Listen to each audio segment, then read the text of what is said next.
mayor ayuda social y también reconsideraciones de algunos planes. Vamos a hablar con Jonathan Loidi sobre aguinaldo social y sobre la cantidad de gente que cobra algún tipo de dinero por parte del Estado, en distintos conceptos. ¿Qué tal, Jonathan? ¿Cómo estás? Buenas tardes. Hola, Eduardo. Hola, equipo. ¿Cómo andan? Un placer. A ver, organizaciones que reclaman un aguinaldo social. ¿Podemos pasar a números y ver un poco cómo está la temática y este abordaje, ¿no? De darle soluciones a los que están protestando en estas manifestaciones?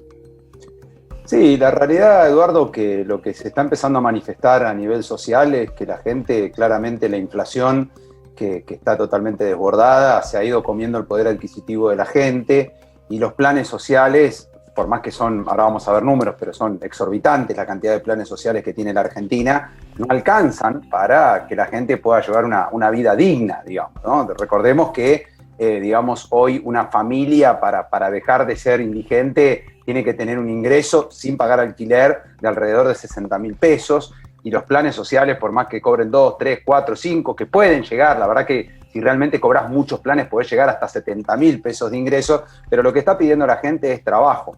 Y yo te voy a dar un número que es muy interesante. Hace 10 años que Argentina no genera trabajo privado, o sea, tenemos el mismo cantidad de trabajadores privados que hace 10 años. Con una población mayor. Con una población de 3 millones de personas más que se han incorporado a la población económicamente activa, y el Estado ha dado empleo solo a 800.000 personas. O sea, hoy se pagan, digamos, empleos del Estado en cerca de 3.400.000 empleados tienen todos los estados, provinciales y nacionales. O sea que te quedan 2.2 millones de personas que no tienen trabajo. Y bueno, ¿cómo se sostienen a esos 2.2 millones de personas? Que muchos van a la pobreza, muchos van a la informalidad, que es algo que también ha crecido muchísimo en este mismo tiempo, el trabajo informal. ¿A dónde va esa gente? Y bueno, muchos van a tener que cobrar planes de los distintos tipos de planes. La verdad que cuando uno abre esos datos, es increíble la cantidad de planes que existen, ¿no? Entonces, bueno, es insostenible, claramente ya lo es, y es insostenible porque el único recurso que le queda al gobierno es emitir, pero al emitir lo que genera es inflación mayor al aumento de los ingresos, y eso te terminando en que de cada 4 chicos, 3 están en la pobreza, digamos. Es bastante matemático el análisis. Claro, ¿no? Jonathan, yo pensaba mientras vos hablabas que es un sistema que no funciona para ninguno, porque por un lado tenés a un sector de la sociedad muy presionado para poder solventar con impuestos, con parte de su sueldo, esta ayuda, y por otro lado a la persona ayudada no le alcanza, porque la comida en la Argentina está tan cara que uno piensa en lo que es un plan social y es imposible mantener a una persona o alimentarla de base correctamente.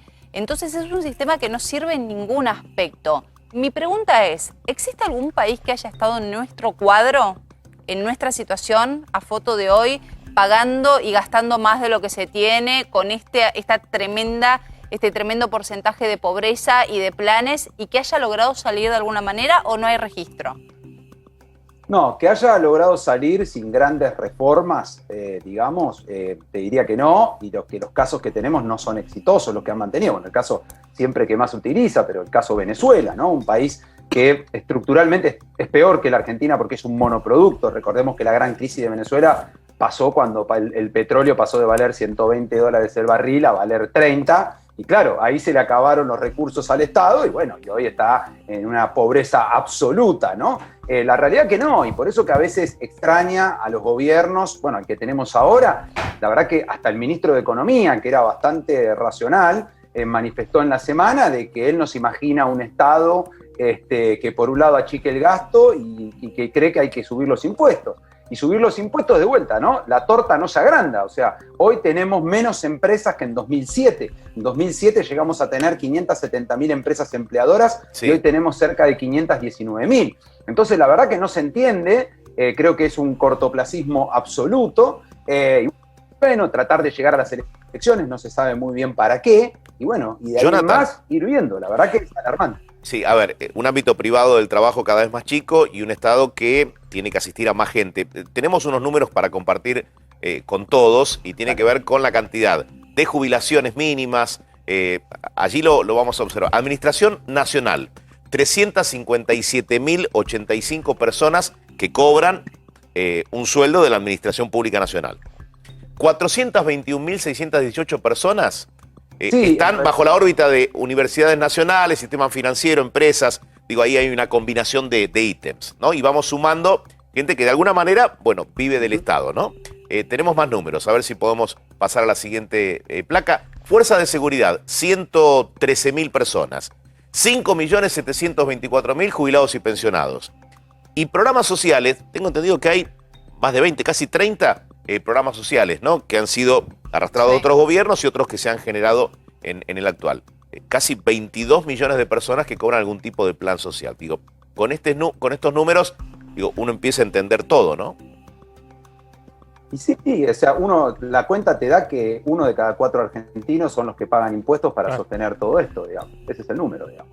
Y por otro lado, ¿cómo se financia? Si impuestos no alcanzan, y bueno, subiéndolos, y si no, emitiendo, y si no, endeudándonos. Nunca la idea es, vamos a producir más, vamos a agrandar la torta. Vos fíjate, tenés al campo, que ahora si bien bajó la soja, pues posiblemente se mantenga alrededor de los $500, parecería ser un precio más razonable y no los 600, pero es un precio espectacular. Y en vez del gobierno de decir, bueno, ¿cómo hacemos para que el año que viene sea otra cosecha récord? Recordá que hoy solo se produce en el 60% del campo disponible, porque el otro 40% requiere inversiones, requiere rutas, ¿no? Qué interesante sería un país donde todo ese dinero que hoy se gasta en planes, que de última es pan para hoy, hambre para mañana, se empezara a gastar en infraestructura. Pero y yo te pregunto, Jonathan, ¿qué se puede hacer? A ver, este es un país donde, además de todo lo que venimos mencionando, no hay oferta de trabajo, digamos. ¿Qué se hace entonces?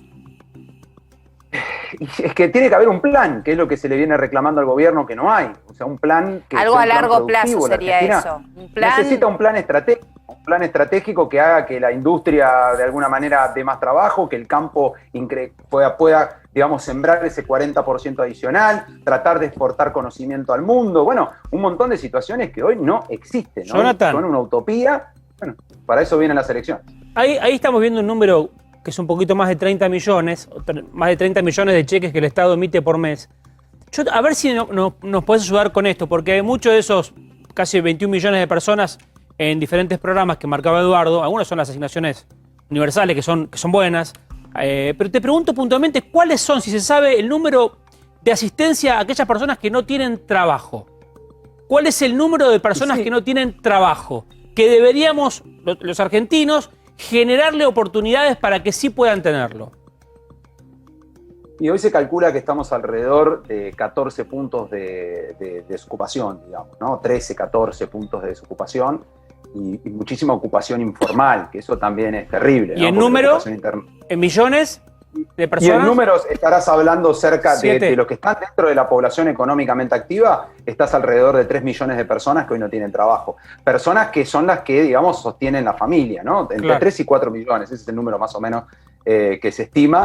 Pero dentro de los que trabajan, recordad que cuando uno pregunta la desocupación es si actualmente está trabajando o buscando trabajo, ¿no?